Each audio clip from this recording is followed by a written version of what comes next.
How's the royal family? I pray that everyone is doing well. Well, my royal family, this one of them videos. Go get your shit. This is explosive, my royal family. This stuff I just got. I couldn't even sleep on it. I have to give it to the royal family now. This is a now type of situation, my royal family. Now, I and a handful of others been trying to give y'all anything pertaining to this case. And so that brother, and y'all got his link from his Instagram, Mr. Wilson. Well, apparently, I guess because of his pressure and others, hit the fan, my royal family. This coon, this traitor, he ain't getting away with shit. So let's go on this journey. And usually I like to show the element of surprise. I'm going to show y'all some stuff first, and then we just going to go along. So keep this on your frontal lobe. Grand juror sues for release of transcripts. Permission to speak about Breonna Taylor's case. I have never heard of this. An unidentified grand juror in the Breonna Taylor's case is asking the courts to release the grand jury transcripts and records, and for fellow jurors to be free to speak about the case, according to a new court filing. This stuff was filed today. I have never ever heard of this, and that means whoever that unidentified juror is on the grand jury, they had to have a lawyer, because they wouldn't have just known how to do this, because there is so much shit going on. So keep that on your frontal lobe. And I do have one of the videos I had to take down because it would pop up, it was having that problem. So I'm going to add that. That would be the last video we're going to watch. So let's get into this immediately. So this first one here is just an audio.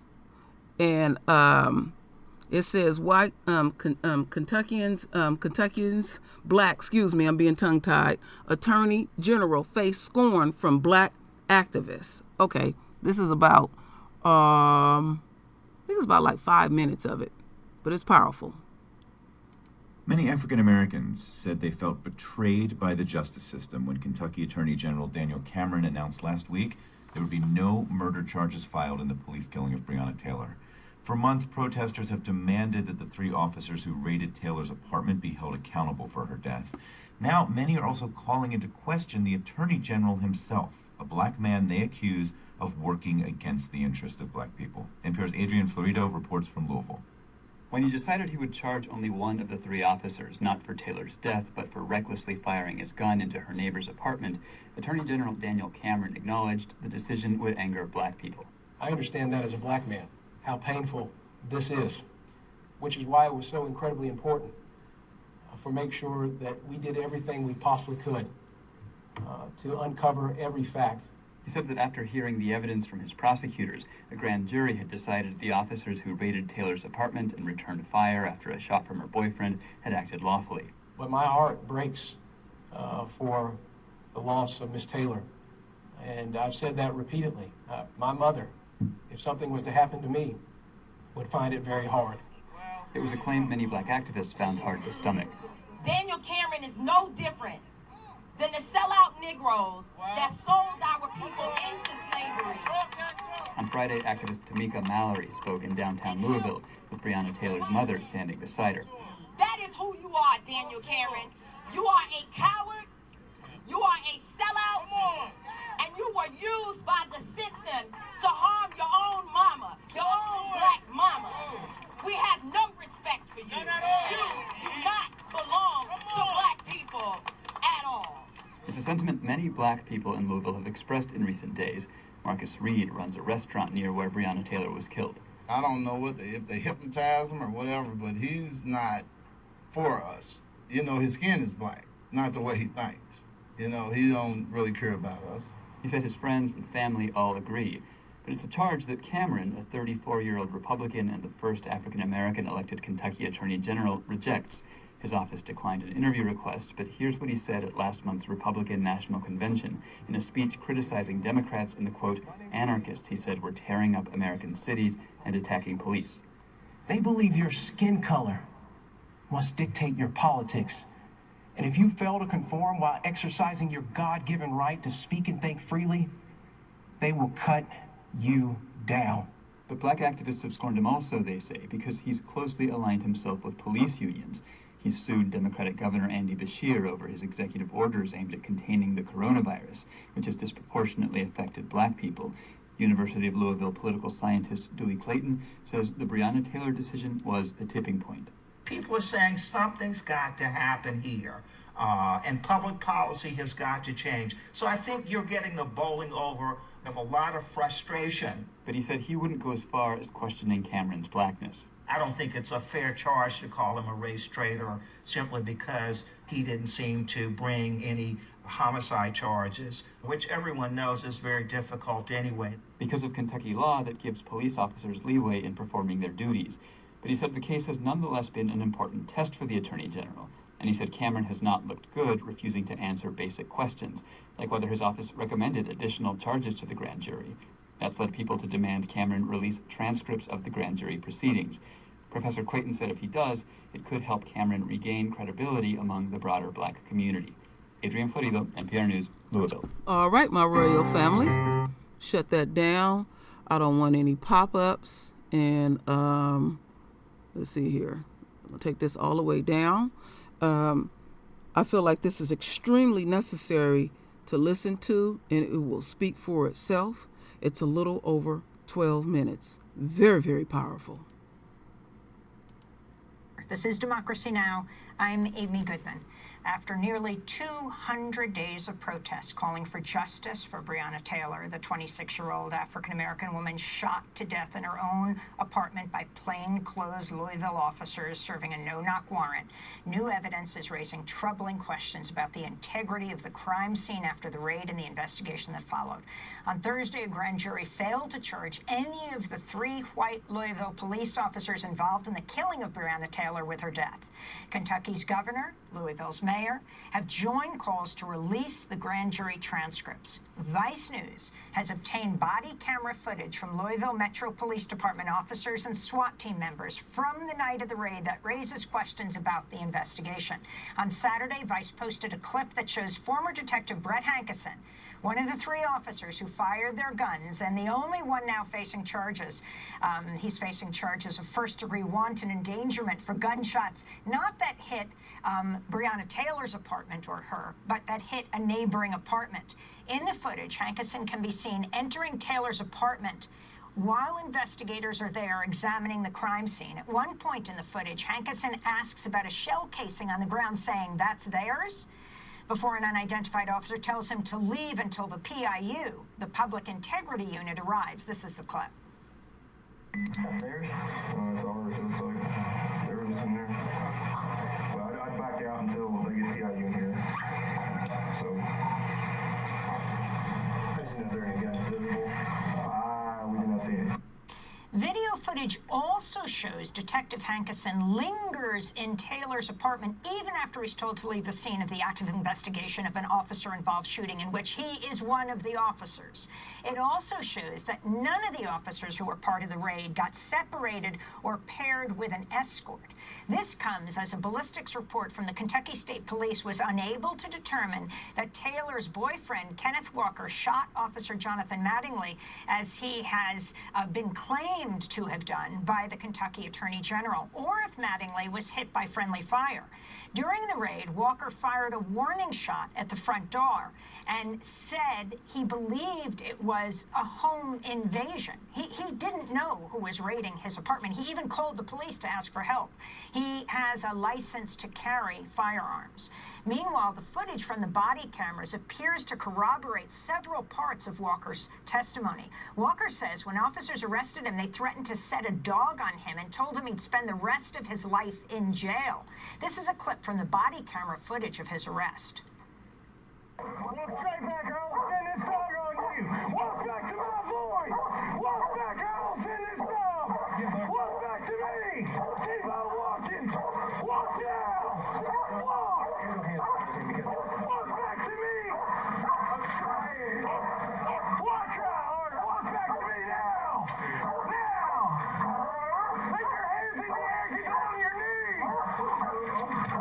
Watch that, man! Get down on your knees! Don't look back. Don't look back. Put your hands on your head. For more, we're joined by part of... Now, you hear all that damn hyperbia. That, you know, see, they're getting busted wide open every which way. Now, that's how they was doing Breonna Taylor's boyfriend.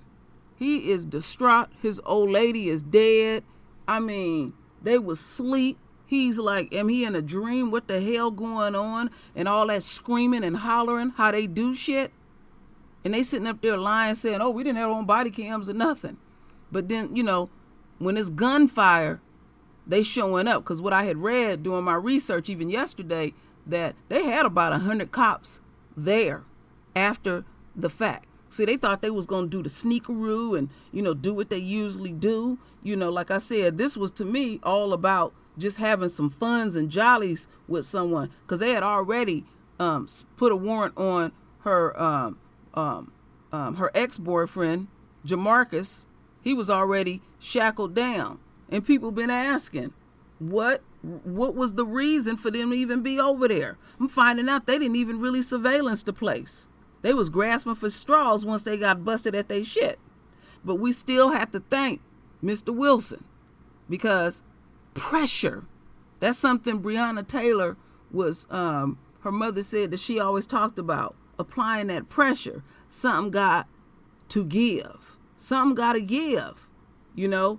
And we have to understand that Breonna Taylor's spirit has embodied that brother and whoever else. She's screaming from the rafters saying, no, we're not letting this go.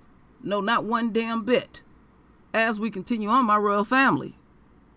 The team that obtained this footage, Roberto Ferdman, is a Vice News correspondent. His latest co-authored piece, headline New Body Cam Footage, raises questions about Breonna Taylor death investigation. He's just back from Louisville, joining us from New York. Welcome, Roberto, to Democracy Now!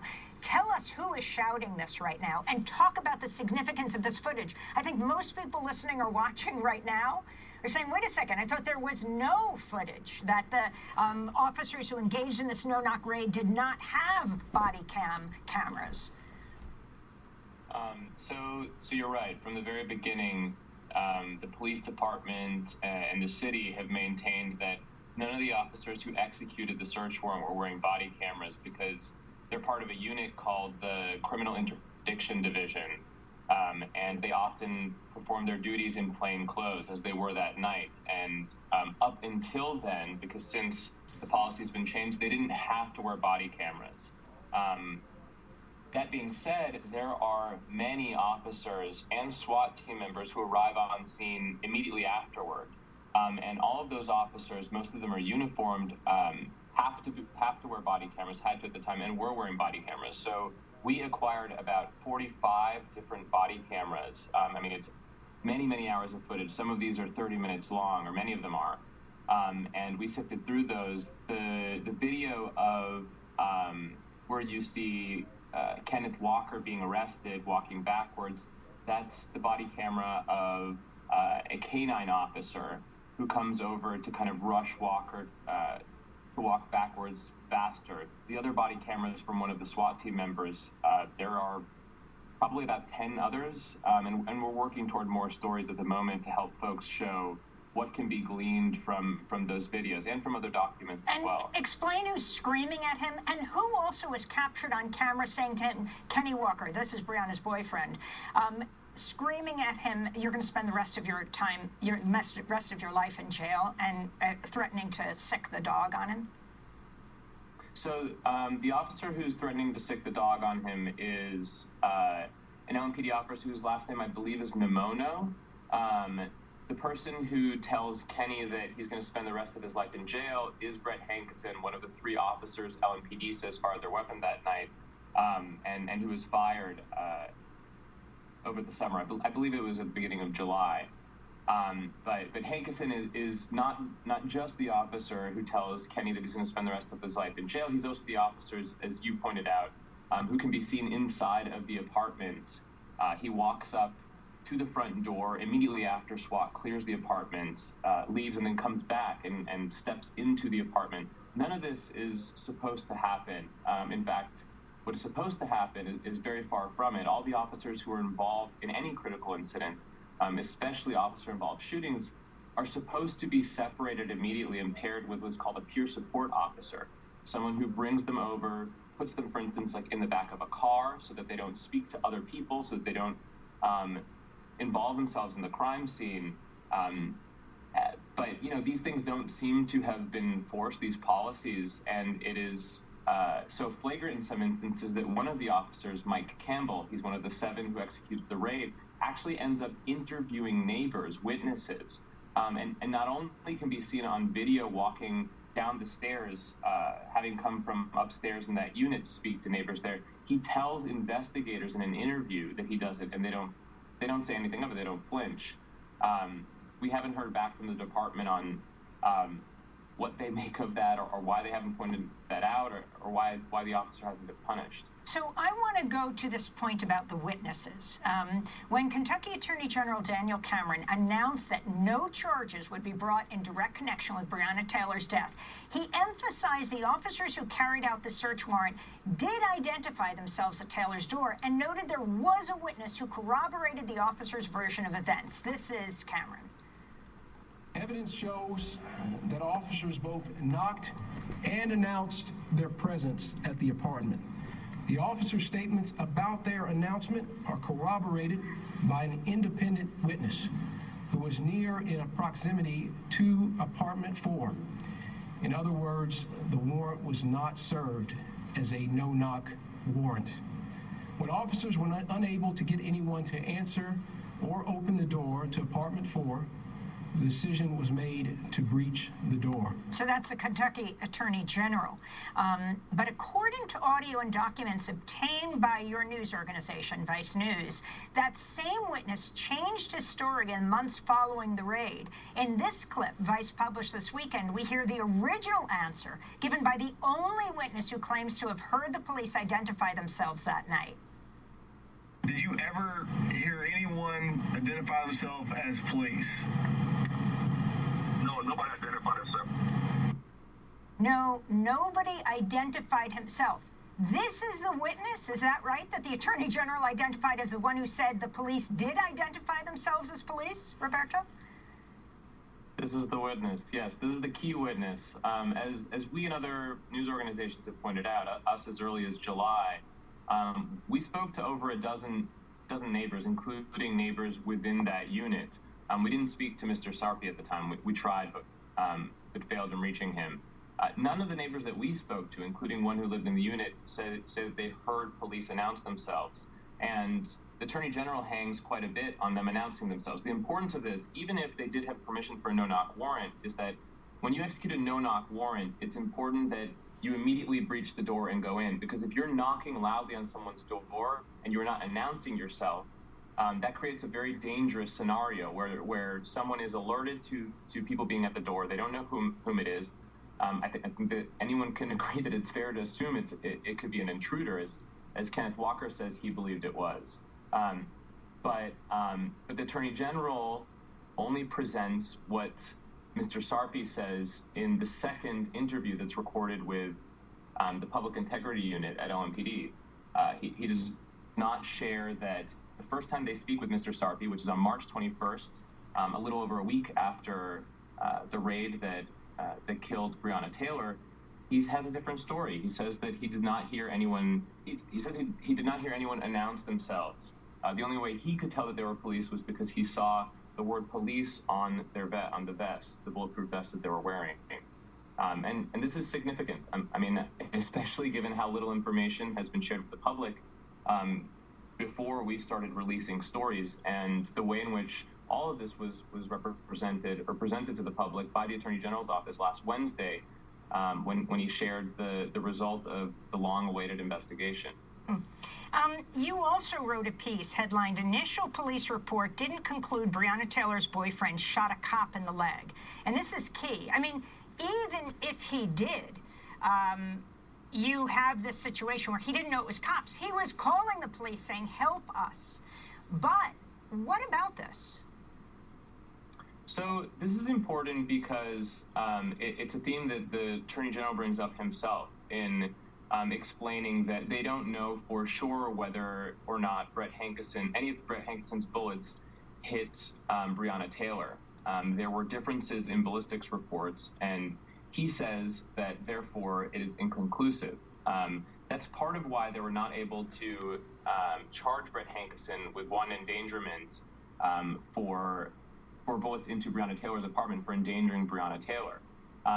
It is unclear to us, and we broke this story on Friday, why then he also did not present, why he presented Kenneth Walker hitting or firing the shot that hit Mattingly as inconclusive as well. He said in the press conference that it's because the bullet that was recovered was a 9mm. But the difference between a 9mm and what is normally shot with a .40 caliber weapon is very, very small, and the bullet was mangled. So, all right, my royal family, I wanted to make sure y'all got that,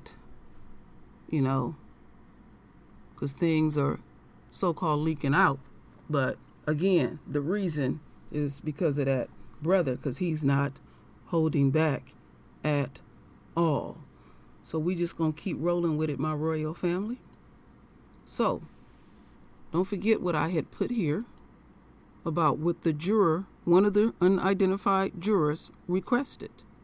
Okay, so now it says here, wait a minute. I'm not going to play this video. I'm just going to read this part. It says up here, the AG, because this video was put out in July 9th. But I just wanted to read this up here. The AG said that he would comply with a judge order to release recordings of the grand jury's proceedings on Wednesday. They put that pressure on his ass. They put it on his ass. So let's get up into this. So this is what was filed. I can blow it up a little taste. Let me see. Let's take it all away. I will put that in the comment section. Y'all can read that at your leisure. I have not even had an opportunity to read it. I just wanted to get it out to the royal family. There's a lot of dynamics that I am dealing with, and I try to squunch it together, but still try to give y'all a full picture of what's going down. So, take that here. Let's go over here. Okay. So this coon, he really thought that he was going to get away with his greasy, dusty ways. See, what he going to learn is that he a true nigga, and he going to get a moment. And it don't matter who backing him. The evidence is so messy. It's so many layers in this. It's so many bad actors in this that they gonna step away. And that's why Mr. Wilson was presenting what he was presenting, because he couldn't get nobody to hear him. They want to label him crazy, say he got a record and all of that. And I've already presented that Breonna Taylor's family attorneys have information that they suppress. And we've been spot on about Crump. He a snake. He never win anything. He just come in there to get a bag and also be the gatekeeper. So I showed the parties that was involved, and so now I'm going to play this next video. Let me see here. Let me take it over here. Put this in. Okay. We head into next week, there's still a lot of attention on the decision in the Breonna Taylor case and what comes next. Former officer Brett Hankeson is scheduled to be in court tomorrow morning, and that's just one of the things we're going to be watching for this week. Number one, the FBI investigation. Last week, a spokesperson told ABC News they're looking into all aspects of Breonna Taylor's death, and they'll send those facts to the DOJ to see if federal charges are warranted. They're also looking into whether the search warrant that brought police to Taylor's apartment that night was legal. There are accusations that one of the officers gave false information to the court on whether the Postal Service was seeing suspicious packages going to the home. That's one key aspect of this case that AG Daniel Cameron said his investigation did not cover. Number 2, Brett Hankison's charges. He's facing 3 counts of wanton endangerment from the night Breonna Taylor died. But the charges don't have anything to do with Breonna Taylor herself or her apartment. They're in relation to the family one door down. Nobody can imagine when you actually have to go through it. It's an extremely stressful, intense situation, and when you have to still live in that space, it's a constant reminder. Basically, the jury decided Hankison put the 3 people in that apartment in substantial danger. That's a Class D felony, and Hankison has 3 counts. So he could face up to 5 years in prison per count. After his arraignment, experts say there could be a plea deal offered or a trial by jury. If the prosecution recommended probation or the judge found probation appropriate, then he could certainly be coming out of the case with no jail time. And number 3, will Daniel Cameron release any of the findings from the grand jury's report? That's what many people are asking him to do, including the attorneys for Kenneth Walker and Breonna Taylor's family. There are multiple things that are obviously inconsistent with what he said. It's the things that Daniel Cameron didn't say that leave you wondering. Many lawyers say the Attorney General is allowed to release more information. But in his announcement on Wednesday, Cameron said he wouldn't be releasing any more information from the report right now. The team walked them through every homicide offense and also presented all of the information that was available. All right, my royal family. So we know, and this was presented today, we know that this stuff is going to be released this Wednesday. It's a lot of dynamics in it. And I would have to go research it, but I have never, ever recalled a person that's a part of the grand jury, because they secret, sued. See, I heard it on CNN, and I was like, wait a minute, what? I had to backtrack that and listen to it on my TV. And so what I gathered when I found that out was that, they researching and digging and looking at stuff too and saying this shit wasn't presented to us. What the hell going on? They looking at what we looking at. They might be seeing some other stuff we don't even know about. So they want to have the freedom to speak on what the enemy supporter presented to them. And then he's talking about he gonna comply. Yeah, hell yeah, your black ass gonna comply, because the judge is on your ass. You have to release this stuff. We pay you. You see, these people be losing sight who they working for. So yeah, that motion was granted, and all of that, he got to show all of that, because this shit don't make no sense. So this also, my royal family, ties the hands of the FBI, because I don't trust their ass either. Because usually when they do their investigation, all they do is go back to the people who originally investigated whatever they investigated, and they might scout out a little bit and look like they doing something extra and stuff, but 9 times out of 10 they don't override each other. That's like having another judge look at your stuff. Usually another judge is not going to overrule another judge. It's a gentleman's agreement. You don't want, that's your fellow, y'all work in the same profession, and so that look bad. I mean, that other judge would have to be very gross. So that really ties the hands of the FBI. And, one of the life lessons that I learned from my dear sweet mother is that a situation can be so messy and so bad. She said it's like stirring up old shit. It stinks even worse, that you leave it the way it is. And we got to remember, on the spiritual aspect, our queen is screaming from another dimension. She's attaching to whoever she's going to attach to. She like, no, I was done wrong. I want this shit to be done right. You know, and they got a couple of problem childs in this case. They known for doing what they doing. We know the one that did get charged, and it had nothing to do with Breonna, which is an insult. He want to come back to the crime scene and start, you know, being dusty and greasy. And that person told him, get your ass, better get your ass up out of here. Do y'all realize he wanted to come in there while her body still laying there on the floor so he could cover his ass? See, when a person, they done been letting him get away with shit for a long time. So he feel invincible. And then the other pig that's having night terrors, him and his wife, I had to confirm it. He wants to sue Breonna Taylor's family directly. And when I heard about that in the spirit world, it was like, that's a bad move, you know, because now that put the eyes on you.